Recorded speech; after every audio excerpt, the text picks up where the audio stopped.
Vamos a leer aquí en Romanos capítulo 4, comenzando con versículo 17. Romanos el capítulo 4, versículo 17. Dice así: como está escrito, te he puesto por padre de muchas gentes delante de Dios, a quien creyó, el cual da vida a los muertos y llama las cosas que no son como si fuesen. Él creyó en esperanza contra esperanza, para llegar a ser padre de muchas gentes, conforme a lo que se le había dicho: así será tu descendencia. Y no se debilitó en la fe al considerar su cuerpo, que estaba ya como muerto, siendo de casi 100 años, o la esterilidad de la matriz de Sara. Tampoco dudó por incredulidad de la promesa de Dios, sino que se fortaleció en fe, dando gloria a Dios, plenamente convencido de que era también poderoso para hacer todo lo que había prometido, por lo cual también su fe le fue contada por justicia. Y no solamente con respecto a él se escribió que le fue contada, sino también con respecto a nosotros, a quienes ha de ser contada, esto es, a los que creemos en el que levantó de los muertos a Jesús, Señor nuestro, el cual fue entregado por nuestras transgresiones y resucitado para nuestra justificación. Y antes de estudiar las Escrituras esta mañana, vamos a tomar un momento para buscar al Señor en oración. Padre, es un gozo que nos permites estar de nuevo con las alabanzas de tu pueblo aquí en 9 de julio, que podamos compartir juntos este tiempo.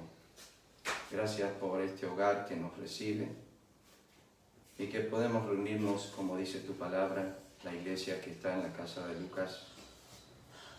Gracias por este privilegio que nos das. Sabemos, oh Dios eterno, que nuestros días sobre la tierra son pocos, a veces más cortos que otros.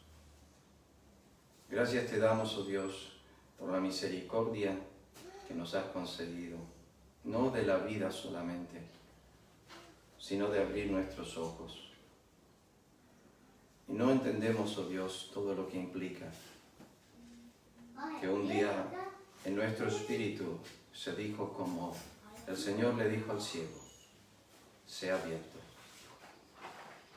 Nacimos, tú lo sabes, en una ceguez, en unas tinieblas, con un corazón entenebrecido, y tú has querido en tu gran misericordia abrir nuestros ojos. Gracias por esta misericordia que nos has concedido. Gracias por tu palabra que podemos examinar en esta hora, que es eterna y que permanece por los siglos de los siglos y que para siempre ha sido establecida en los cielos. Gracias te damos, oh Dios, porque hacemos bien en estar atentos a tu voz.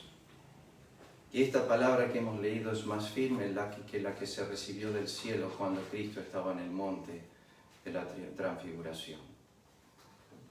Ayúdanos a entender que el libro que tenemos en nuestras manos es lo más seguro, lo más firme, lo más fiel, lo más cierto que hay en este mundo. No hay nada que se compara a tu palabra. Por eso conocemos como las Santas Escrituras. Son únicas, son diferentes, son únicas en su género. No hay otro libro como este libro. Es tu palabra, la que has dado para todas las generaciones y la que has dado para esta hora. Ayúdanos a tener en este momento, por tu Espíritu, los mismos oídos que Lidia, el mismo corazón que Josías, la ternura y el quebranto de Daniel, el temblor de Isaías.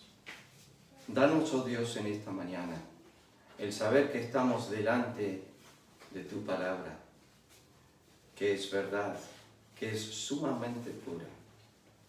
Hacemos bien a prestar oído, a prestar atención. No nos dejes menospreciar, no nos dejes desestimar, no nos dejes estar endurecidos en nuestros corazones, no nos dejes resistir a la verdad. Concédenos ahora, oh Dios, el poder oír tu palabra, escucharla desde lo más profundo. y que no seamos aquellos que no podemos oír, no seamos aquellos que no podamos ver, no seamos de aquellos que nuestros corazones están endurecidos. Líbranos de esto, oh Dios, esta mañana. Gracias por los hermanos, gracias por todos los que han podido llegar esta mañana. Pedimos, Señor, que sigas obrando en los que no pueden llegar, los que están ausentes. Tú conoces sus corazones. Solo pedimos que obres para que su atracción sea Cristo.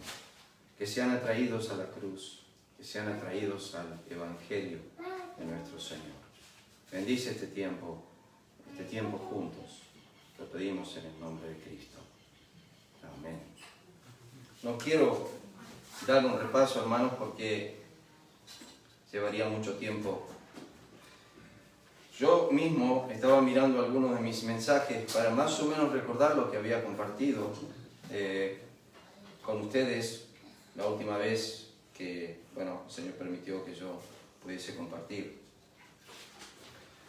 Pero leímos Romanos capítulo 4 y todo el pasaje en sí de Romanos capítulo 4 está hablando acerca de la fe que Abraham tuvo, pero la grandeza de esa fe tiene que ver con dónde él puso su fe y que es Dios. Y no es meramente una creencia en la existencia de Dios como Santiago nos describe, porque si ustedes vuelven ahí al capítulo 4,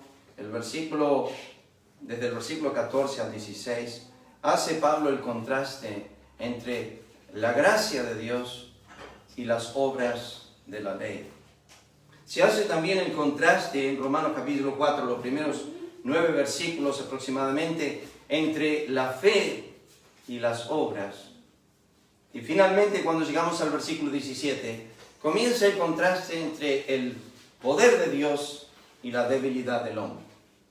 De eso quiero empezar un poco en introducción a desarrollar. Pero fíjense el versículo 17, lo que dice, quiero volver a leer y ir desarrollando el texto. Dice, ¿cómo está escrito? Hermanos, cuando uno medita en las Escrituras, esta frase es una frase determinante. Te voy a explicar por qué. Cristo fue a esta frase repetidas veces. En la tentación, en el desierto, Él le dijo a Satanás 3 veces, escrito está. No agregó ni subestimó la palabra de los profetas, la palabra de Moisés. Y cuando estaba contendiendo y defendiendo y resistiendo al diablo, él fue al conocimiento de las Escrituras. No trató alguna sutileza humana, alguna sabiduría humana, sino que fue a la sabiduría de Dios, la que es permanente, la que es perdurable para todas las generaciones. Como dice el Salmo 33, versículo 11, has dejado los pensamientos de tu corazón para todas las generaciones. Pero es importante este texto, y lo quiero leer y leerle algunas traducciones y desarrollar solamente este versículo 17, pero que puedan pensar un poco en esto que está sucediendo en la vida de Abraham. Dice, como está escrito, voy a volver a esa frase, te he puesto por padre de muchas gentes. Y se me dio, no soy de hacer ni acrósticos, ni no soy de poner un montón de puntos, 2 puntos, 3 puntos, 4 puntos, como muchos hacen. No soy así.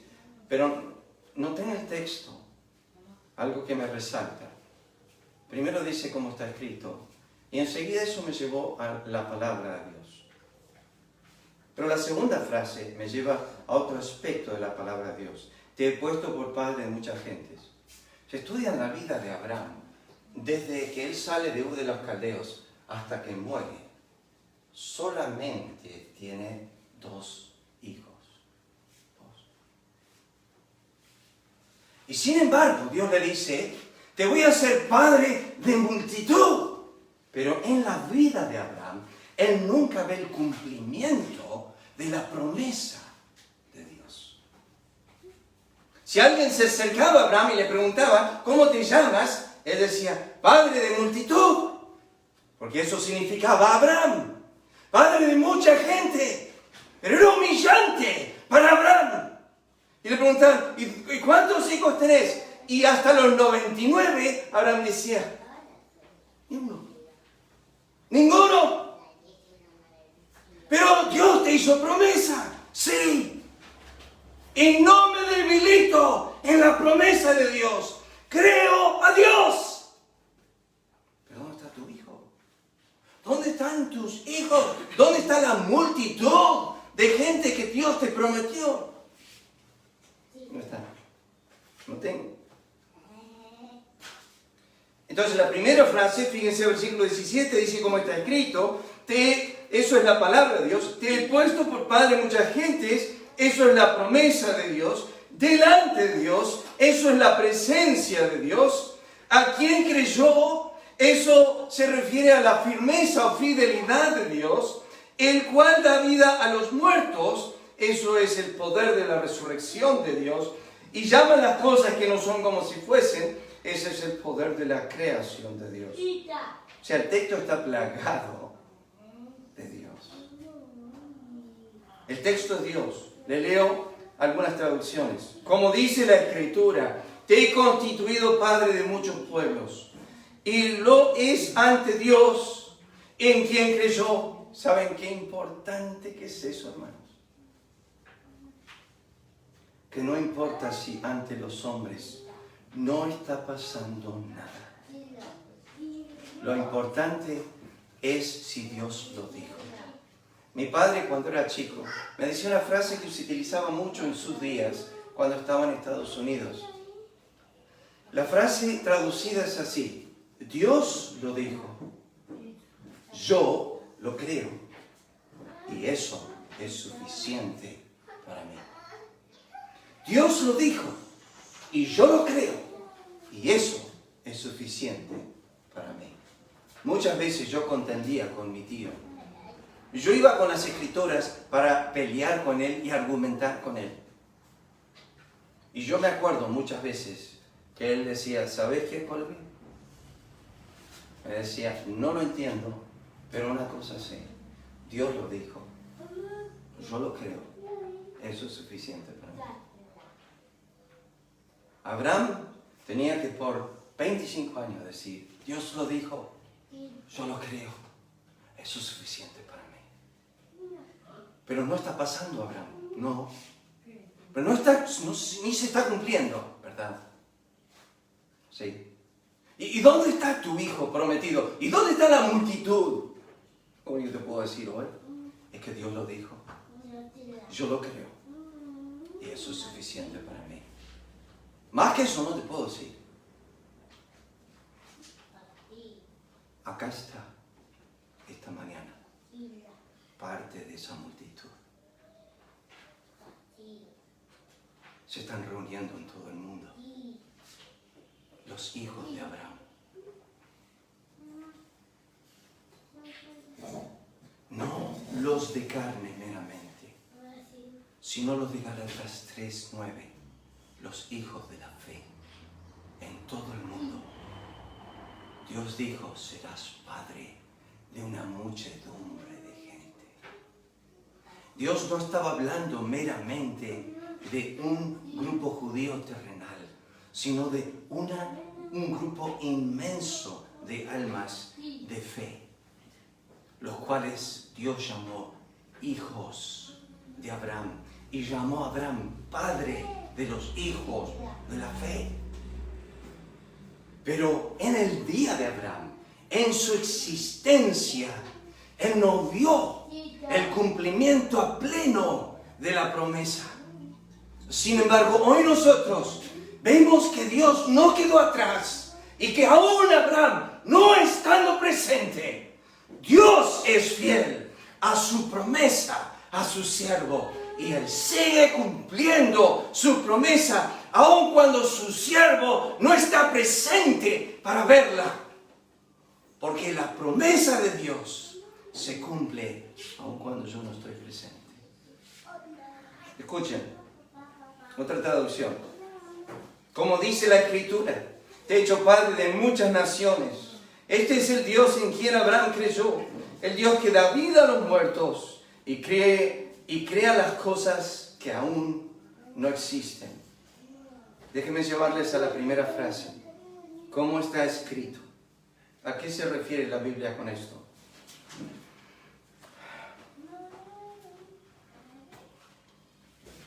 Cuando alguien pasa por dificultades como creyente, uno tiene que volver a aferrarse en las Escrituras. Lo he hecho una y otra vez, hermanos, cuando hay dificultades. Me he sentido con la necesidad de ir a lo que es firme. He perdido amistades a través de los años, hermanos, en las mismas iglesias. Muchos se han alejado del Señor y hoy día no puedo tener ningún trato con ellos. Ellos comían a mi mesa. Me acuerdo de un joven que vivía en nuestra casa y yo lo estaba preparando para el ministerio y después de unos años se fue de la iglesia declarándose ateo. El otro día un pastor misionero me habló de alguien que él estuvo preparando por años y me dijo, hoy es un ateo. Dijo, lo perdí. Y uno tiene la tendencia, Jeremías 17, versículos 5 al 7, que dice, maldito el hombre que confía en el hombre, bienaventurado el hombre que confía en Jehová. Cuando Pablo dice cómo está escrito, no solamente está yendo al Antiguo Testamento, sino que está yendo a lo firme, a lo eterno, a lo seguro. Pregunto esta mañana, ¿la ocupación de tu vida en el dinero es seguro, es firme, es eterno, es estable? Déjeme decirte algo. Cristo dijo, nadie puede servir a dos señores. O amaréis a Dios y menospreciaréis al otro, o amaréis a uno y despreciaréis al otro, o despreciaréis a uno o amaréis al otro. No podéis, y Cristo como yo, servir a Dios, y luego agregó una frase, a las riquezas, al dinero. No podéis servir a Dios y al dinero. ¿Tiene vida? ¿Tiene existencia? ¿Tiene ojos, pero no ve? ¿Tiene oídos, pero no oye? O sea, ese Dios en el cual tú confías, del cual hoy, si leyeron el Proverbio capítulo 23, claramente nos dice que el dinero se disipa con malas y que no existe. O sea, no es firme. Uno ve cómo enseguida se va. Uno piensa que tiene mucho y enseguida se derrocha. Uno está en la situación de Job, más rico que nadie, y de repente en un minuto, en un día, se vuelve más pobre que nadie. Y la confianza en el oro o la confianza en el dinero termina mostrándonos que no sirve. No puedo apoyarme en él. Tampoco puedes apoyarte en tu salud. No puedes. Pero hay algo que es incambiable, es inmutable, es firme, es seguro en este mundo. Y es lo que Cristo dijo, los cielos y la tierra pasarán, pero mis palabras no. Y tú puedes ir a lo escrito siempre. Todas las generaciones han tenido el mismo problema, Romanos capítulo 3. El corazón del hombre es el problema más serio. Y eso es como está escrito, y todas las generaciones son iguales. Su palabra es absolutamente pura, es absolutamente fiel, es absolutamente firme. Abraham tenía que ir a eso continuamente. Dios lo dijo. Dios lo dijo. Cuando yo estudio lo que Dios dijo desde el principio, les doy una nomás, lo he dicho tantas veces. Dios dijo que vas a morir. ¿Alguien ha zafado esa? Los únicos que van a zafar la muerte son los que van a ser arrebatados con Cristo cuando Él venga. Y si no han muerto aún, serán llevados a su presencia vía el medio del arrebatamiento, dice la Escritura. Pero si no todos, está establecido para todos los hombres que mueran. ¿Dónde nace ese mandamiento? En la sentencia de Dios a Adán. El día que de él comieres, de cierto morirás. Nadie ha podido zafar eso. Estamos quizás en la época de mayor ciencia en el mundo, de más tecnología. Me acuerdo cuando recurrimos a eso con mi padre cuando tenía cáncer. Tenía 63 años, 61 cuando empezó con el cáncer. Murió a los 63 y recurrimos a la mejor tecnología. Estaba a prueba con 12 personas en el mundo para tratar de frenar el cáncer de páncreas. Y le ponían unas válvulas especiales dentro de los vasos biliares y lo estaban atendiendo de la mejor manera posible. Y mi padre era uno de esos conejitos de la India, de la ciencia, pero bienvenido sea, sí funcionaba. Y pudieron frenar su muerte 1 año y 8 meses. Eso es lo que pudo hacer la ciencia. Mi padre murió 7 años antes del tiempo que marca Moisés. Los días del hombre serán 70 años, si en los más robustos serán 80. Sin embargo, son trabajo y molestia, porque pronto pasan, dice Moisés. Pero supongamos que tú llegues a los 70, y que Dios dijo, los días del hombre serán 70 años, o quizás 80.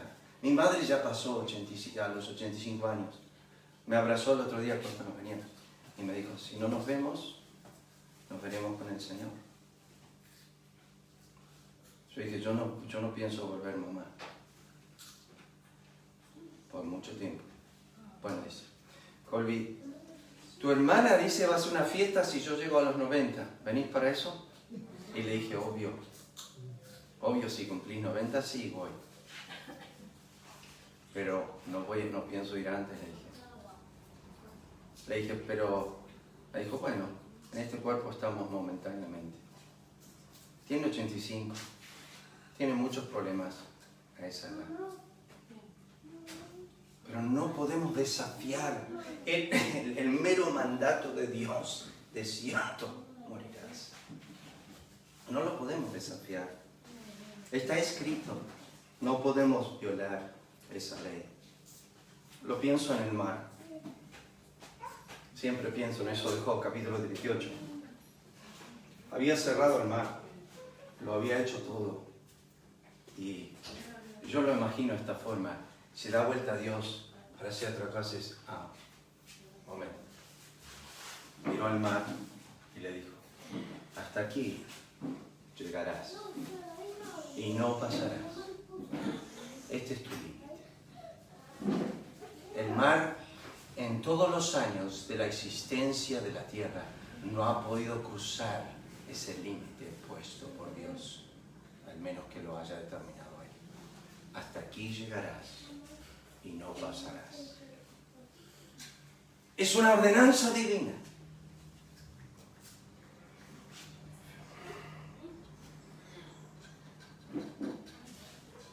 La siguiente frase, fíjense, capítulo 4, versículo 17. Te he puesto por padre de muchas gentes.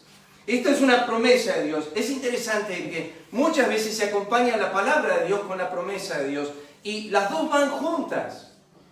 Hay un pasaje, y quiero que me acompañen en un momento, el libro de Hebreos, el capítulo 6. Hebreos, el capítulo 6, un momento. Quiero que noten conmigo esta frase.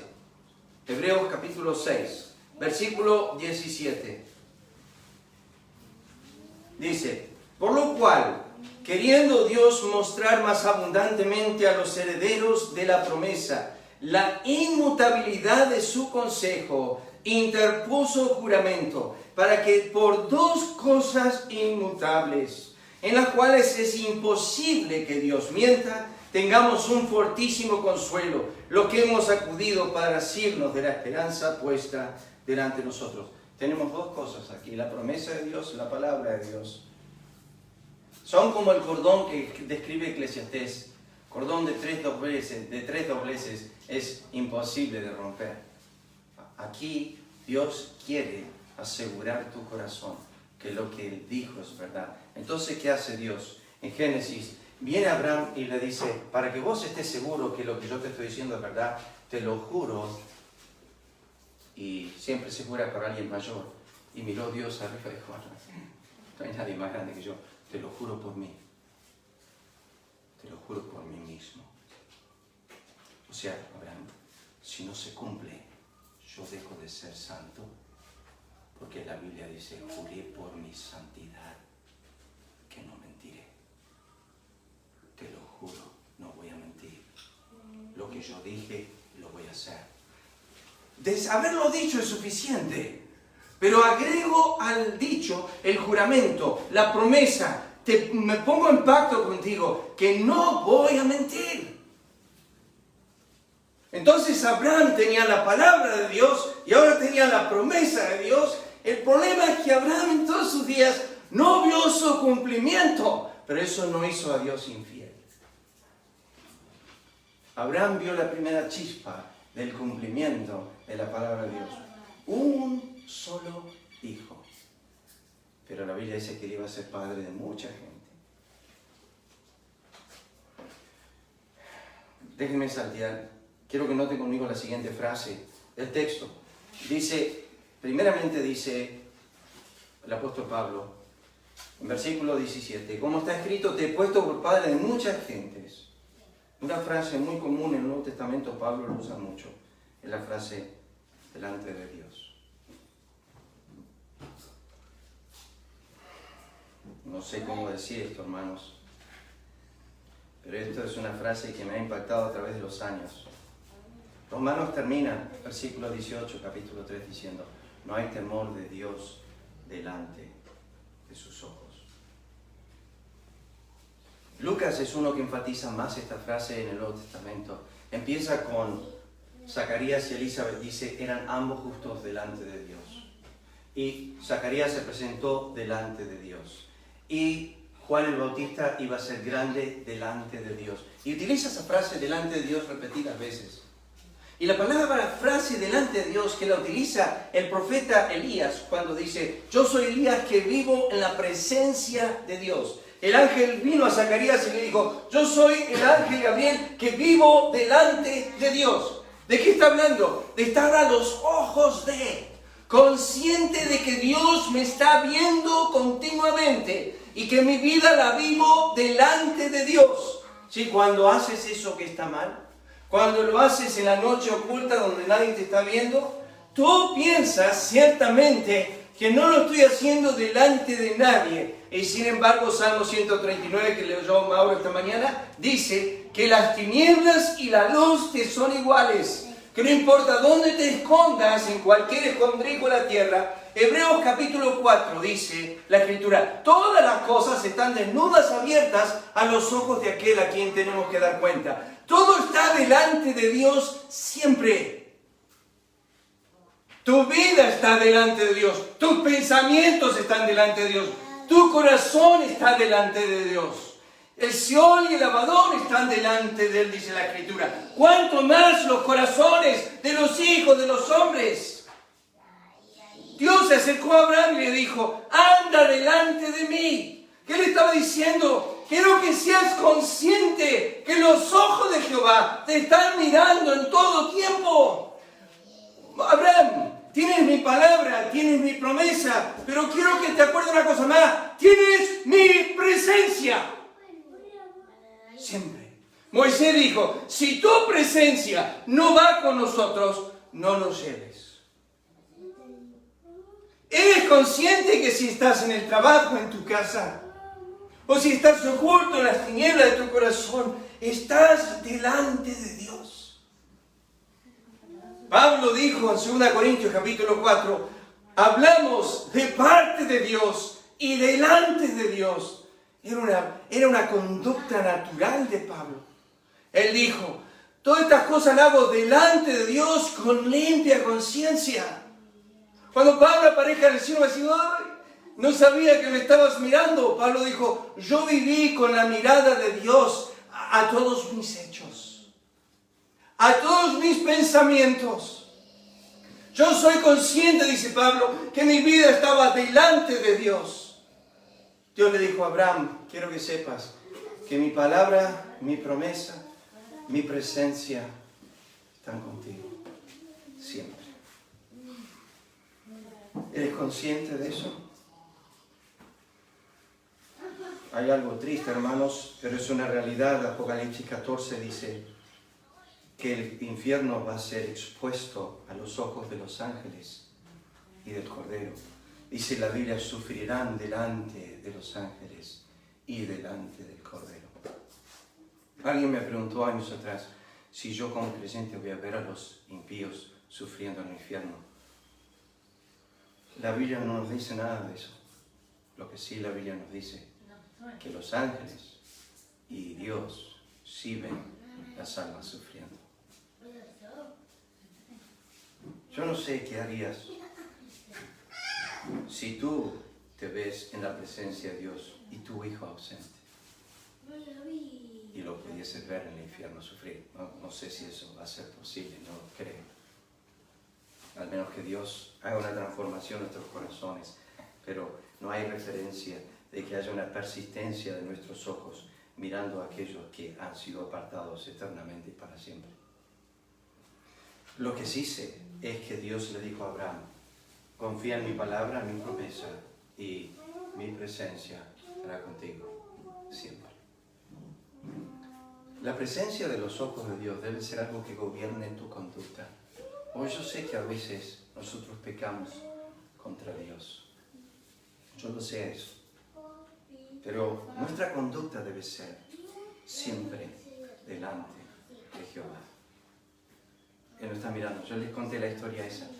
El padre fue a robar sandías y estaba con el chico. Y le dijo al hijo, mirá para todos lados. Mirá a la derecha, izquierda, a todos lados. Y el nene lo paró el padre y dice, papá. ¿Qué dice, hijo? Nos olvidamos de mirar en una dirección. Dijo, ¿a dónde? Hacia arriba. Dios está mirando.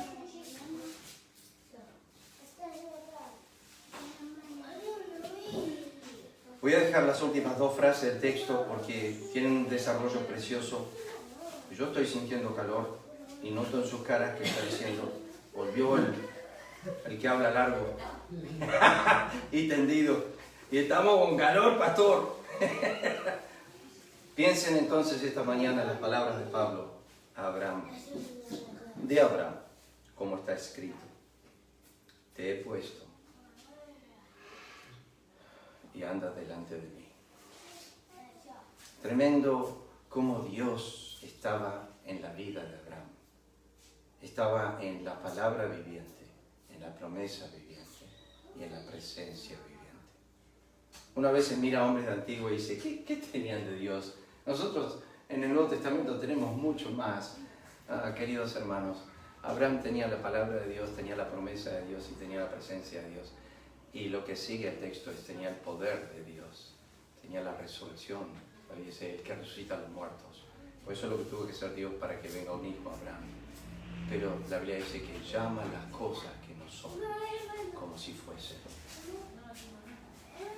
Le doy una ilustración nomás de eso. Ese tema es tremendo, no vamos a explayar en ese tema, pero déjenme decirles esto nomás para terminar esta mañana. Cuando dice, llama las cosas como que no son como si fuesen. Lo hace siempre Dios a esto, y lo voy a llevar a través de la Escritura. Pero le doy una ilustración nomás. En el principio, Génesis 1, dice, y dijo Dios, sea la luz. No existía, pero Dios la llamó como si existiese. Y la Biblia dice, y fue la luz. Él llama las cosas que no son como si fuesen. Al toque. Él pasa por un cadáver muerto como el hijo de la viuda y le dice, despierta. Él mira a la hija de Jairo muerta en su casa y le dice, Talita cumi, a ti te digo, levántate. Le exige solamente el mero hablar. Él llama las cosas que no son como si fuesen. Es inmediato la autoridad que tiene sobre todas las circunstancias y las peores. Ni la muerte, ni la no existencia impiden a Dios. Y está todo comprimido dentro de este texto. Su palabra, su promesa, su presencia y su poder. Esto es lo que tenía Abraham. Tú tienes el mismo Dios esta mañana. Tienes la misma palabra, Tienes la misma promesa, tienes la misma presencia y tienes el mismo poder a tu disposición, porque Él es el mismo hoy, ayer y por los siglos. No cambia. Tienes el mismo ser a tu lado. Vamos a orar. Padre, gracias te damos por esta mañana, la resurrección que nos permita reunir. Gracias por los hermanos que han podido venir. Pedimos que sigas obrando en esta ciudad tan grande, los muchos que la habitan, que necesitan a Cristo, que necesitan ser sacados de las tinieblas a la luz del poder de Satanás, a Dios. Rogamos que haya mucho pueblo en esta ciudad aún que tú quieras redimir de nuestros mismos hogares, hijos o hijas que están sin Cristo, sin Dios, sin esperanza, que tú puedas obrar en sus corazones, trayéndolos al conocimiento de la verdad. Tenemos tanta familia, oh Dios, que está en tinieblas y no lo saben, que están bajo la potestad del diablo y no lo entienden, no lo comprenden, que creen estar viviendo sus vidas a su manera y están esclavos al pecado, están bajo el dominio del príncipe de la potestad del aire y no lo saben. Pedimos, oh Dios, que cómo alcanzaste misericordia a nuestras almas y cómo te extendiste para con nosotros esa misma misericordia, lo hagan para con nuestros hijos, para con nuestros padres o hermanos o hermanas, o quien sea que están sin Cristo, sin Dios y sin esperanza. Gracias por este tiempo juntos. Gracias por los que se han acercado. Pedimos tu bendición por el resto del día, en el nombre de Cristo. Amén. El Señor les bendiga.